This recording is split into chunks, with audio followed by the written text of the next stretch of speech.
Seja bem-vindo ao podcast MG Familiar. Um podcast sobre temas pertinentes que nos fazem refletir e frequentemente com implicações para a prática clínica. E damos as boas-vindas ao nosso anfitrião, professor Carlos Martins.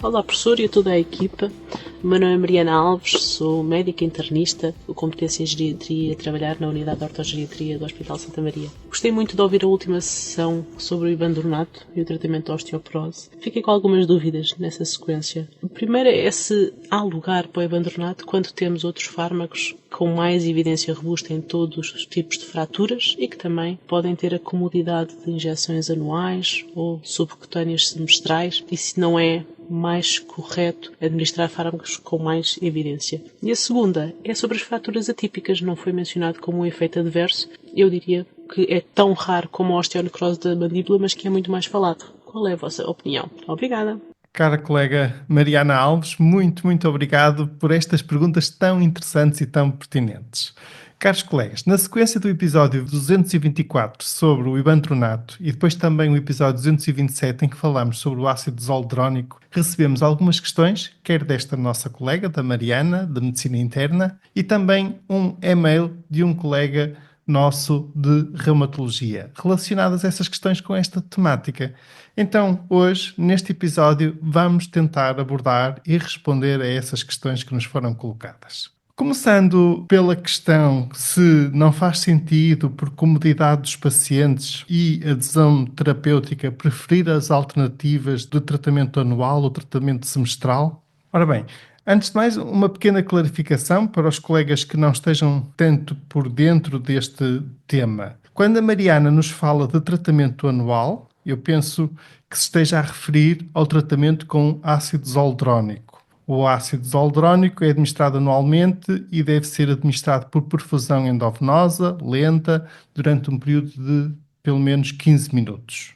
Por outro lado, quando nos fala de tratamento semestral, eu penso que se esteja a referir ao tratamento com denosumab, um anticorpo monoclonal, cuja dose recomendada é de 60 mg, administrada por via subcutânea a cada 6 meses. E noutro áudio que a Mariana também nos enviou, mas que estava com algum ruído de fundo e por isso não vamos passar aqui, a Mariana também nos colocava se estas alternativas terapêuticas já estão disponíveis nos cuidados de saúde primários e se a sua administração pode ser realizada nas USFs ou UCSPs. Pois bem, realizei alguns contactos com colegas de diferentes unidades de saúde familiares, de diferentes regiões do país, e posso confirmar que sim, já é prática corrente estes fármacos serem administrados em cuidados de saúde primários, quer o ácido zoldrónico, quer o denosumab. Uma colega nossa até referiu que em certos doentes com critério de domicílio, a própria equipa de enfermagem da sua USF tem feito a administração do ácido zoldrónico, por exemplo, no domicílio dos pacientes.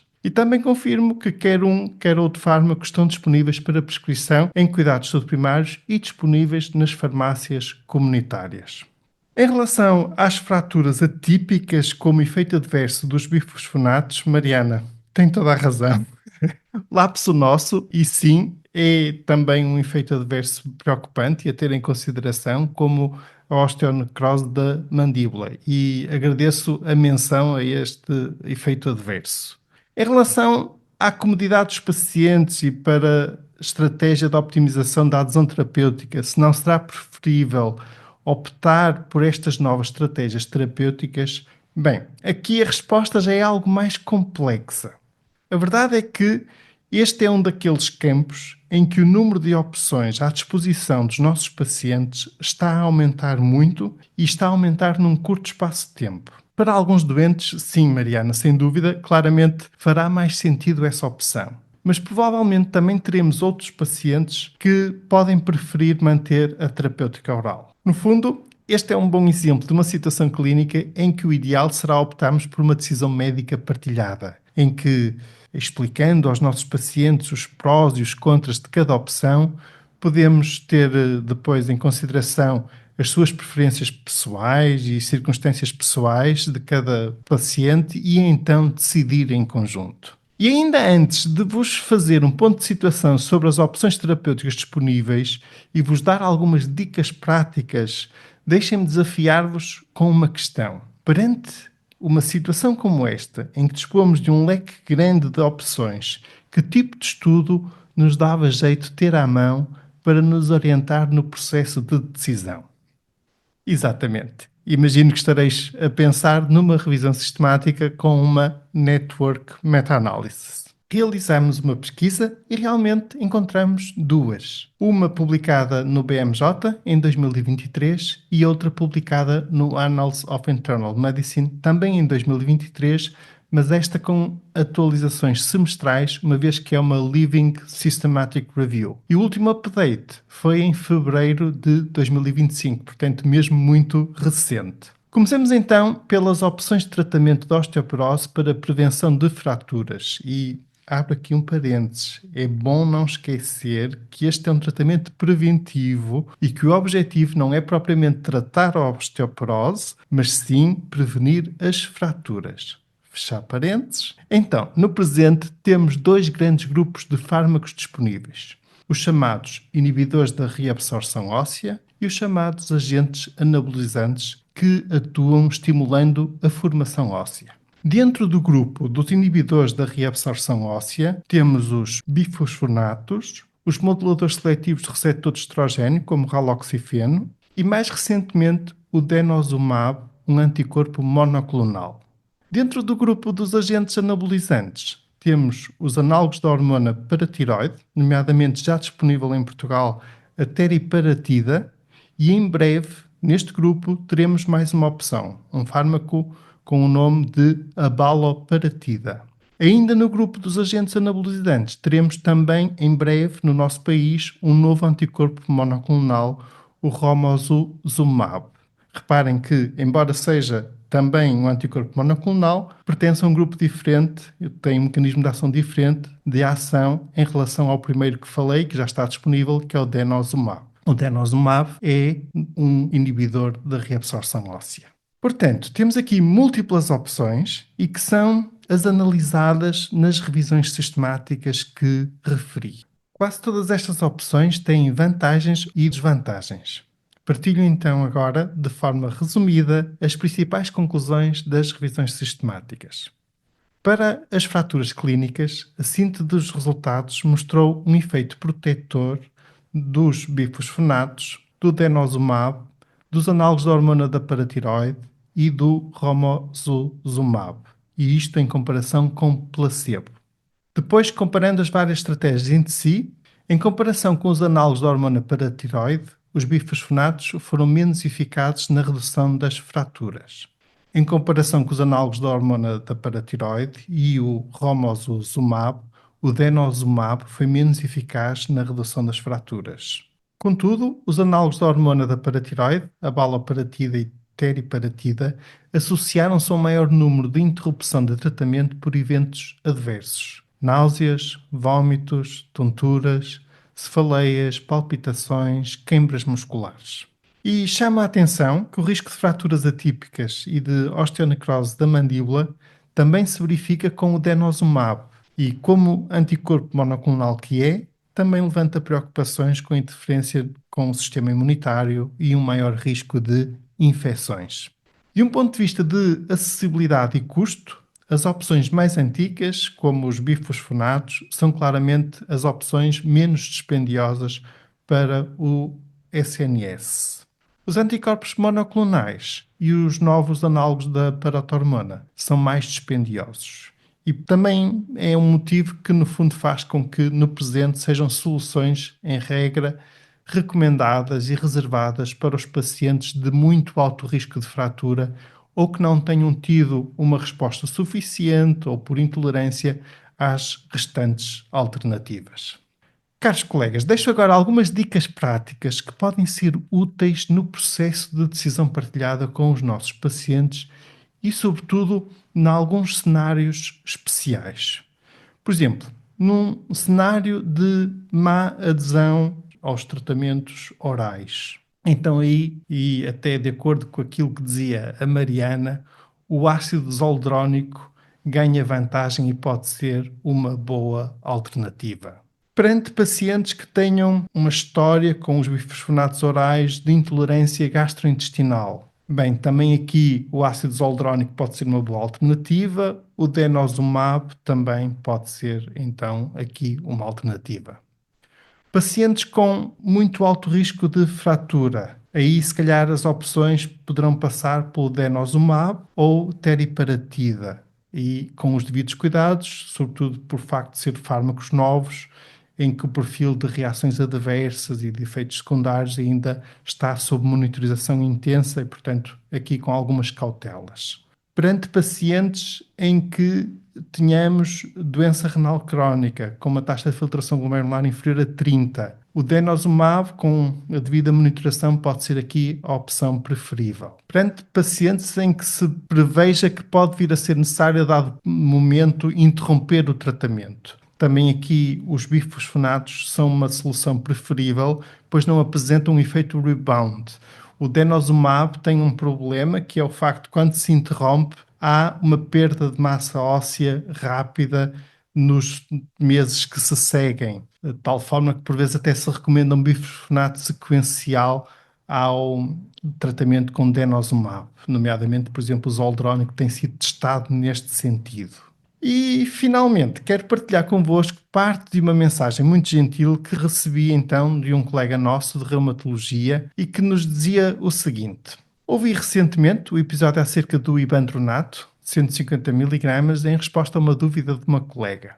Relativamente ao mesmo, gostaria de fazer algumas considerações. Como foi dito, o ibandronato, na dose inicialmente aprovada, 2,5 mg diários, foi eficaz na prevenção de fraturas não vertebrais apenas na população de maior risco, considerada na altura como T-score inferior a menos 3 desvios padrões. Os estudos efetuados com a dose atual, 150 mg, demonstram de forma consistente o ganho de massa óssea a todos os níveis avaliados, nomeadamente vertebral e anca, de forma superior e estatisticamente significativa relativamente à dose de 2,5 mg. Ou seja, é possível concluir por estes estudos, o último em 2019, numa população de mulheres com cancro da mama, que o ibandronato na dose de 150 mg é superior à dose de 2,5 mg, uma vez que permite alcançar ganhos de densidade mineral óssea superiores em todos os locais anatómicos avaliados. Existe também um estudo que compara diretamente os ganhos de densidade mineral óssea do ibandronato versus alendronato, e os ganhos são subponíveis entre os dois fármacos em todos os níveis avaliados. Um estudo de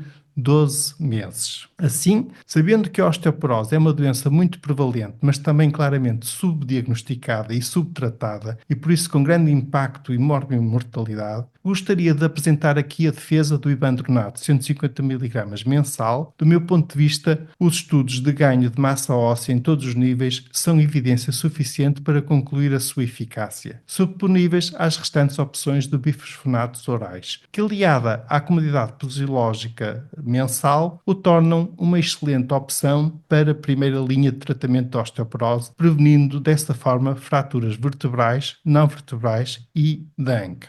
Antes de mais, o meu muito obrigado ao nosso colega por esta mensagem, que é realmente pertinente. Eu não refiro aqui o nome porque confesso que não pedi autorização para tal, mas agradeço mesmo muito a mensagem. Eu compreendo o raciocínio do nosso colega, que se refere ao episódio 224, no qual nós dissemos que o ibandronato é eficaz na prevenção de fraturas vertebrais. A evidência disponível é ainda algo limitada, mas nas doses atualmente recomendadas poderá ser eficaz na prevenção de fraturas não vertebrais. Em relação à prevenção de fraturas da anca, não dispomos de evidência que comprove a sua eficácia. E depois até partilhamos nos dias que se seguiram a esse episódio, no Instagram e no Facebook do MG Familiar, um quadro do Up to Date que é claramente concordante com esta nossa afirmação. Então, porquê esta divergência de opiniões? Esta divergência verifica-se e é interessante, porque temos aqui um bom exemplo de dois tipos diferentes de evidência científica. O nosso colega está a referir e a basear o seu raciocínio em Disease-Oriented Evidence, que neste caso é o aumento da densidade mineral óssea. E nós estamos mais focados no POEM, no Patient Oriented Evidence That Matters. Para o nosso paciente, o que é mais importante? É ter ou não ter mais massa óssea? Não, isso não é o mais importante. O importante para ele é não ter uma fratura, porque isso é que lhe vai prejudicar a qualidade de vida. Na nossa perspectiva, aquilo que é mais relevante para o nosso paciente é dispormos de evidência científica de boa qualidade, se possível de mais de um ensaio clínico randomizado, com boa qualidade, e idealmente uma revisão sistemática e meta-análise de vários ensaios clínicos randomizados que demonstre que o tratamento lhe diminui o risco de fraturas. E, até à data de hoje, não dispomos desse tipo de evidência, não dispomos de POEM que demonstre a eficácia do ibandronato na redução das fraturas da anca. Podemos perfeitamente dizer que é legítimo perguntar, mas então se temos DOE, não é provável que venhamos a ter o POEM? Podemos achar que sim, que será provável, mas a história da medicina mostra-nos vários exemplos em que tínhamos DOE e depois o POEM não se confirmou. E se temos alternativas terapêuticas com um POEM demonstrado, então aí eu penso que será preferível optar pela alternativa já com POEM, com Patient Oriented Evidence That Matters. E para terminar, também temos uma perspectiva diferente do nosso colega, peço perdão por isso, mas embora seja mais subjetivo, temos uma perspectiva diferente em relação à questão do eventual subdiagnóstico e subtratamento. Na verdade, nas últimas décadas, desde os anos 80, relacionado com este tema, com a osteopenia, a osteoporose, é um exemplo clássico de disease mongering. Talvez tenhamos tido mais problemas de sobretratamento do que subtratamento. Mas admito que isto é uma perspectiva também mais subjetiva e que merece reflexão académica entre nós, médicos, porque é realmente um tema muito pertinente e muito debatido na atualidade. As preocupações com o overdiagnosis e com o overtreatment. Caros colegas, este episódio já vai longo. Quero agradecer à Mariana e ao nosso colega de reumatologia pelas suas mensagens. E é interessante haver opiniões e perspectivas diferentes. Em medicina não existe unanimidade e a diversidade enriquece-nos a todos. Muito obrigado por nos ouvirem. Fiquem bem, continuem bem. Até ao próximo episódio.